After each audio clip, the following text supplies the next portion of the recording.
Bonjour à tous et bienvenue dans cette émission spéciale enregistrée au Salon de l'immobilier bas carbone à la rencontre des acteurs qui recrutent et qui agissent pour un bâtiment et des constructions différentes qui vont préserver notre avenir. Avec nous, Olivier Barge, bonjour.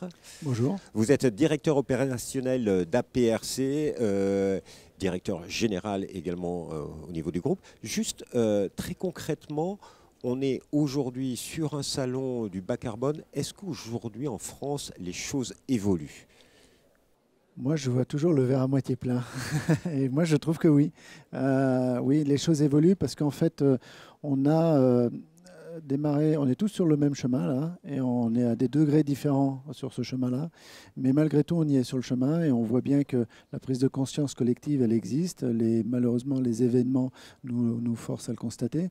Et donc, il y a une prise de conscience qui fait que les choses avancent. Maintenant, l'économie agit sur notre capacité à avancer. Et donc, il y a 2 ans, 1 an, on était probablement plus dynamique qu'on l'est aujourd'hui, mais on ne va pas faire marche arrière. Mais en France, on est des bons élèves au niveau planétaire sur la construction bas carbone, la décarbonation des bâtiments. Et qu'en est-il de l'immobilier ? Parce que APRC, c'est votre spécialité, l'immobilier d'entreprise. Voilà. Est-ce que les entreprises jouent le jeu ? Sur l'immobilier d'entreprise, on va avoir différentes typologies d'actifs. Nous, on fait beaucoup d'industriel et de logistique. C'est la plus grande part de notre activité. Sur la partie logistique, on est obligé, qu'on ait la conviction ou pas, nous en l'occurrence on a la conviction, mais de toute façon on est obligé parce que, les lois décrets tertiaires et les installations classées nous obligent de toute façon à tenir compte de cette évolution-là.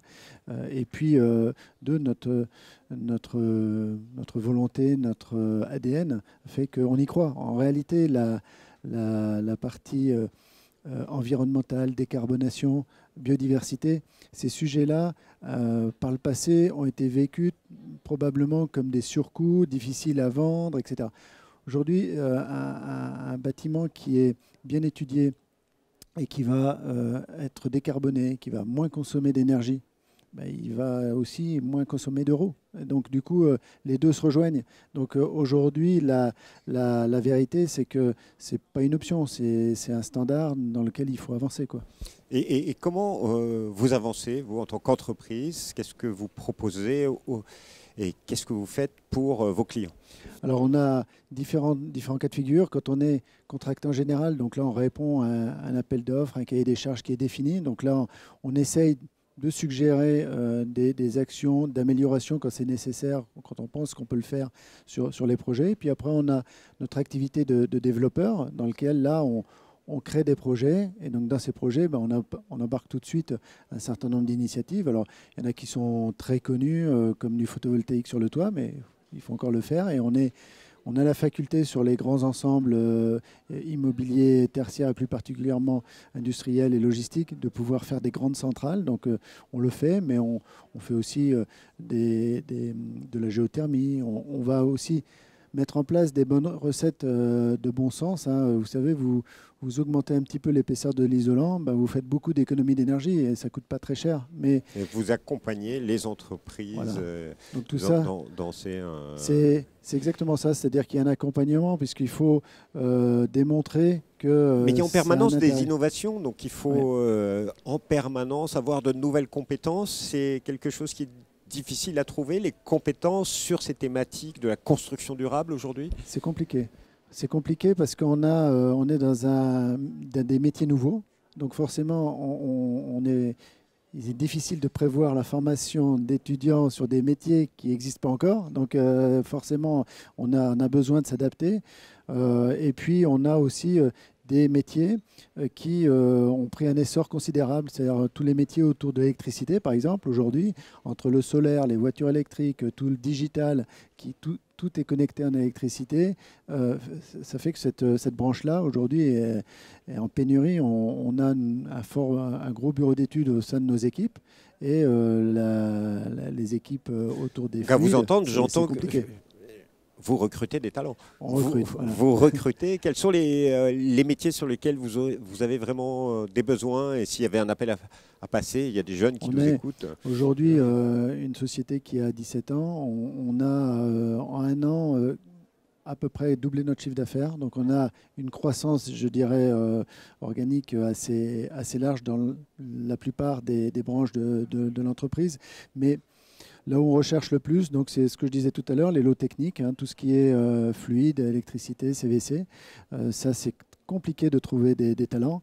Et puis après, on cherche des gens qui sont des bons connaisseurs, des bons acteurs de tout ce qui est autour de la promotion, autour du développement, et puis des responsables travaux.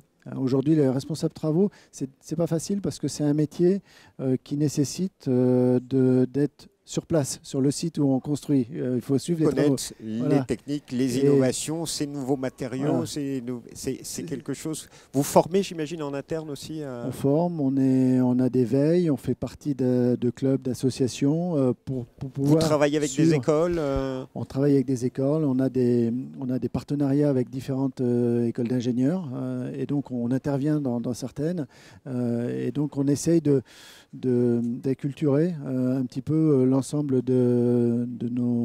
des étudiants qu'on peut rencontrer pour leur montrer que cette activité-là est une activité dynamique, d'avenir, qui marche bien et dans laquelle on peut vraiment s'éclater. En tout cas, il y a des opportunités chez vous. Si vous voulez en savoir plus, vous allez sur le site internet de l'entreprise dans la rubrique carrière. Il y a plein d'offres. Un dernier petit mot, c'est quoi le petit plus quand on travaille chez vous ? Petit plus quand on travaille chez nous, c'est je dirais, on est une entreprise à taille humaine. On est une centaine de collaborateurs, mais on a un peu plus de 100 collaborateurs. Mais on est resté avec cet état d'esprit et en même temps, on a cette capacité à aller, en ce moment, on a un projet qui fait plus de 100 millions d'euros, donc on est capable aussi de traiter des grands projets. Donc c'est ça dans une société qui a un ADN orienté développement durable et toutes ces initiatives. Monsieur Barge, merci infiniment pour votre témoignage. Vous l'avez compris, il y a des opportunités dans les métiers autour de la construction et de l'immobilier bas carbone. Et quant à moi, je vous dis à bientôt pour une nouvelle édition spéciale enregistrée au CIPCA. Au revoir.